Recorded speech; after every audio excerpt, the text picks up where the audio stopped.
Metal Gear Rising: Revengeance is a game from 2013 that's basically a spin-off game in the Metal Gear universe.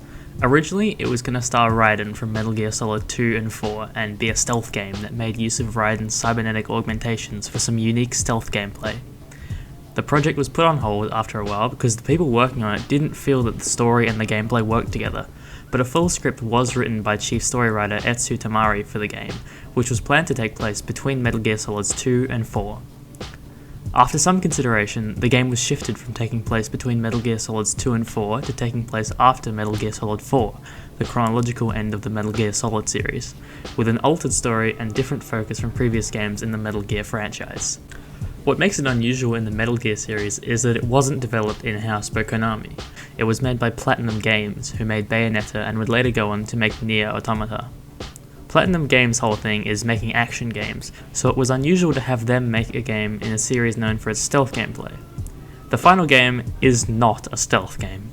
It's an action game with an anime story, though Metal Gear is known for having anime tier plots anyway, so that's not unusual. It's a very unusual game to come off the back of the Metal Gear Solid series. Even though it's not a Metal Gear Solid game, it still exists within the context of the Metal Gear games that preceded it, and many reviewers at the time of the game's release, like Nerdcubed and some other people whom you shouldn't trust to put a round peg in a square hole, put it on blast for being too drastic of a change in tone and direction from the stealth action of the Metal Gear Solid games, which fans adored. It's semantic, but the title of the game is explicitly Metal Gear Rising instead of Metal Gear Solid, which I think came out of the developers making the choice to diverge from the stealth-based gameplay and experiment with a different tone and type of story. Especially since the original title for the game before the rewriting and reworking was Metal Gear Solid Rising. Tonally, the game feels much more similar to JoJo's Bizarre Adventure and other anime than to previous games in the series, as previous games dealt with the morality of the military-industrial complex, war, and the appropriate path for a nation to walk through narrative devices such as the Patriots, the Patriot AIs, and the Metal Gear superweapons. Metal Gear Rising's themes, on the other hand, are overall much more individualist, being concerned with Raiden himself and dealing with morality on an individual level. Instead of exploring the morality of countries, Metal Gear Rising explores the morality of a man. Really, a cyborg? But still, whether or not it's okay to kill for a cause, whether fighting and killing is necessary in order to live, and the most responsible way to treat people weaker than you are all touched on in the game. And the themes come together by the end of the game when Raiden has had his ideals challenged and has come out the other side of his journey with a new set of ideals that he's ready to fight for.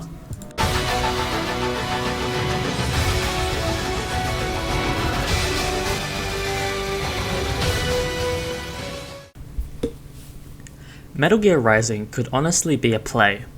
The cutscene showing conversations between Raiden and the bosses before and after they fight, especially the last two bosses, don't actually need the game to back them up as fantastic dramatic pieces of dialogue and drama, but they do have the boss fights to back them up and make them feel even more engaging. I compared the game to JoJo's Bizarre Adventure earlier, and part of the reason for that was, very similar to JoJo and other anime series, as a Westerner, you kind of have to accept the over-the-topness of what's going on, and the characters' melodramatic way of speaking to one another.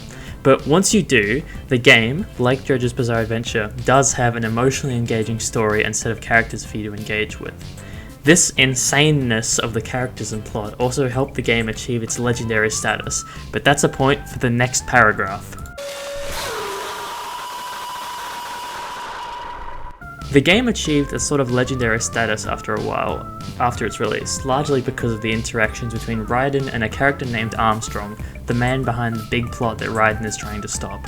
I think it's best to go in knowing as little as possible, though I did go in knowing already how it goes, because the bosses will surprise you almost more in the cutscenes than they do in the fights. That's not to say the fights don't have anything up their sleeve. Many of the boss fights will demand that you use mechanics you've been using since the first level in new, cool, and challenging ways in order to win. That being said, Metal Gear Rising is extremely quotable, and it may just be because I'm retarded, but Senator Armstrong did genuinely make me laugh, and was entertaining as fuck whenever he got to speak. The status of Metal Gear Rising in meme culture is 85% due to Armstrong's dialogue and character presentation alone, but there are isolated quotes and interactions, in particular with Monsoon, that, alongside the over-the-topness of the game at large, made the game feature in a huge variety of memes. Certain bosses, especially at the very end, have dialogue leading into the fight that challenges Raiden's reason for fighting, with certain characters having reasons for doing what they're doing that lines up closely with Raiden's own reasons for fighting.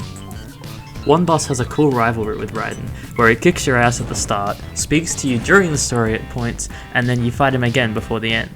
There are many instances of bosses asking Raiden tough questions that makes him question his own motives. Some highlights being the interaction between Sam, Monsoon, and Raiden in the lead into the Monsoon fight, and the conversation between Raiden and Armstrong at the airfield in the lead into the final boss. Most of the highlights in the writing and dialogue are in the later parts of the game, as the beginning of the game is just Raiden working as a security contractor, and the plot and themes really pick up after Raiden makes the decision to go after Desperado and Armstrong personally, after he sees their business practices in action in the second mission. Senator Armstrong and his dialogue stuck with me personally, not only because of how entertaining he was in every on-screen second, but also with the reveal of his motives at the end of the game. It's an interesting reversal, because a wealthy, middle-aged American politician would be expected to be typecast as greatly in favour of the military-industrial complex and the current military relationship between America and the rest of the world. The Metal Gear series has reoccurring discourse in the games about the military-industrial complex and the path the world is on, so to have this character, who at first seems positioned to embody that, turn around and explain how all his actions have actually helped him oppose exactly that, was just an interesting piece of writing and no doubt helped Armstrong achieve his status in culture as a legendary villain. There is a video by Sense of Life on YouTube which made me appreciate Armstrong and the game much more in the ideas that they present to the player and their influences. The video is available here and I recommend watching it, though it might be best to watch it after you play the game as it features spoilers. Here's the link if you're interested.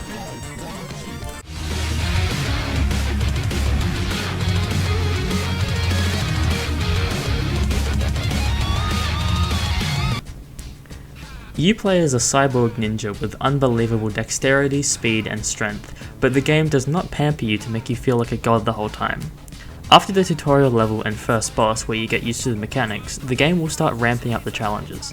I played the game on hard because I had just come from the second Dark Souls 3 DLC and thought, yeah, it's a normal action game, I can handle it, and found out that it in fact is in places more to handle than I expected.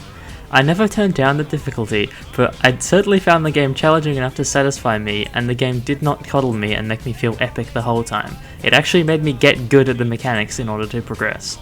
While there are tutorials that can be accessed at any time from the main menu, like many great games, the game doesn't do a very good job of explaining its combat system and mechanics to you. Here are some things that I found out myself that probably could have been a little clearer in the game. When an enemy is flashing yellow, you can't parry them like you can with red attacks. You either need to sprint and jump out of the way or use the purchasable dodge ability, more on the dodge ability later, to avoid this attack. You don't need the game's permission to use blade mode. Weaker enemies can be Zandatsu'd at any point you want, with stronger enemies requiring you to deal a threshold of damage first. I didn't know this until after I'd finished the game, but you can enter blade mode while sliding. You actually don't die right away if your health reaches 0%, you can equip nano repair packs and these will be used automatically when you get owned and blasted down to 0 health. You will actually die when you have none of these mana collabs left and you reach 0% health. This sounds like a pretty lenient health system, but it still felt challenging enough in practice. The game has moves that you spend in-game currency to unlock, and one of these is the dodge. Before you buy the dodge, the two ways to avoid incoming damage are to parry it, which you do by pressing light attack in the direction of the attack, and holding the sprint button and running out of the enemy's path. I was ignoring the techniques you buy because I thought they would all be fringe use cases, but after finishing the game, I recommend buying and learning to use the dodge as soon as it's available. The dodge makes sprinting to avoid damage completely redundant, and makes parrying seem like giving the enemies an unnecessary break, because about 2/3 of enemy attacks can be dodged, meaning you can continue dealing damage uninterrupted without breaking the flow of your attacks. The game has a feature similar to the recent Doom game's Glory Kill mechanic, where if Raiden is low on health, you can kill an enemy in a cool way to recover hit points.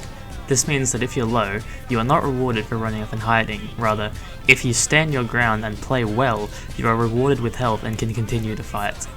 I liked this mechanic. I thought it worked really well with both the tone of the game, feeling rewarding both on a gameplay level and emotionally, and also meaning that you could maintain flow and a fast pace in combat even when you needed to heal, rather than having to run away and break the flow of combat to recover health. One thing that some reviewers counted against the game, and and was heavily criticised by NerdCube in his very dismissive video about the game, is the presence of QuickTime events. QuickTime events have a bad rap in video game discussions because they are often considered a lazy way to make cutscenes seem interactable and feeling forced. This is not the case in Metal Gear Rising. Often in boss fights, the final blow will be this big, dramatic piece after you get the boss's health down to 0 where a QuickTime event will initiate. These are always awesome and never feel forced, and they never feel like they're slowing the game down. Instead of Raiden delivering a normal strike to finish a boss and then just falling over and moaning, there's this huge epic final set of moments in the fight that, even though they are ultimately scripted, the fact that you get to provide input during these moments makes the fights feel so much cooler. Many normal enemies will sometimes force a QuickTime event on you, but even then it still feels rewarding, as it's often to finish them off after you've dealt enough damage to them. There are 2 free DLC chapters that you unlock after clearing the main game that are quite long, where you get to play as bosses from the main game. The first one you play as Samuel, another swordsman who appears as a boss in the main game, and this DLC is significantly harder than the normal game, which makes sense as Raiden notices after the fight with Sam that Sam barely had any cybernetic enhancements compared to Raiden. The second bonus chapter lets you play as Blade Wolf, so that's cool too, but the Blade Wolf DLC was much more limited and didn't really feel as engaging as the Sam DLC or the Raiden main game.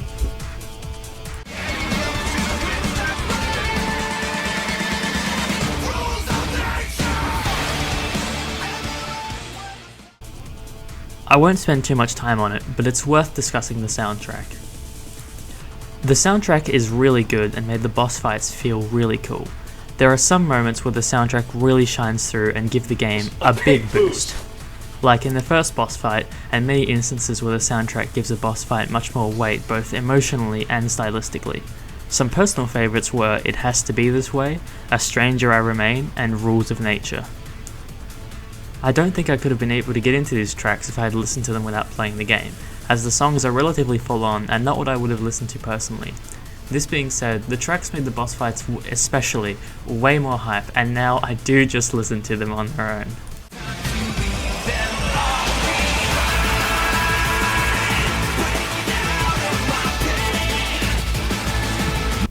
Breaking away from the gameplay conventions of the Metal Gear franchise, and with a different tone and plot direction from other well-regarded games in the series, Metal Gear Rising will provide you with a great time if you give it a chance, and can look past the corniness on the surface.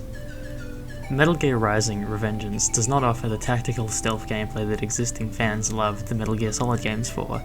However, it is a riddle and bathed stimulation fest in both the fast and challenging combat, especially on higher difficulties, and the psychotically insane but still emotionally impactful story.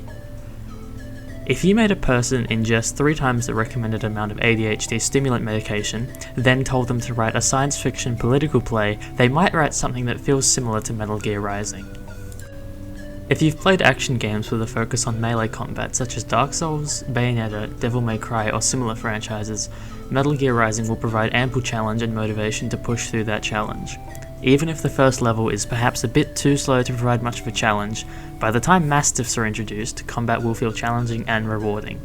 Metal Gear Rising is a unique approach to the action genre in both combat and story, and it has my full recommendation. The cherry on top for this game, as I've already discussed, is the villain dialogue, especially Armstrong, whose scenes are my fondest memories of the whole game. Because of this facet of the game's lifespan in people's memories and game culture was extended drastically, going from being a good action game to a game with one of the best game villains in recent memory.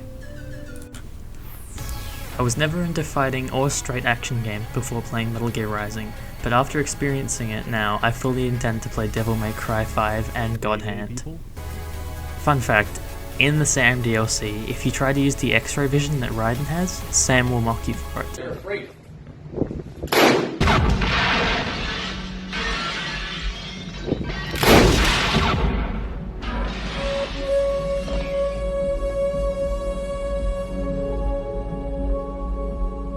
I thought I'd use this space at the end to sign off and just tell you a few useful things if you plan to play it. The game doesn't have inbuilt ultrawide support, so when I played, I used a mod to force the correct aspect ratio and resolution for my setup. I'll link the mod I used in the description, but it will work for any resolution and aspect ratio. I will mention though, The mod makes the game crash at the end of the credits, and only the end of the credits. To gain access to the DLCs, you need to complete the final boss fight and watch the credits all the way through. I had to beat the final boss multiple times before realizing I needed to disable the mod to make it not crash and let me play as Sam, so if you do plan to play using the mod, disable it once you get to the airfield. I'm not complaining that I had to do the last boss more than once, that fight was absolutely awesome. Metal Gear Rising: Revengeance is available on Steam. Doctor, turn off my cringe inhibitors! But Ryder, the amount of cringe you're facing is reaching Reddit levels! I don't care! Do it now! No!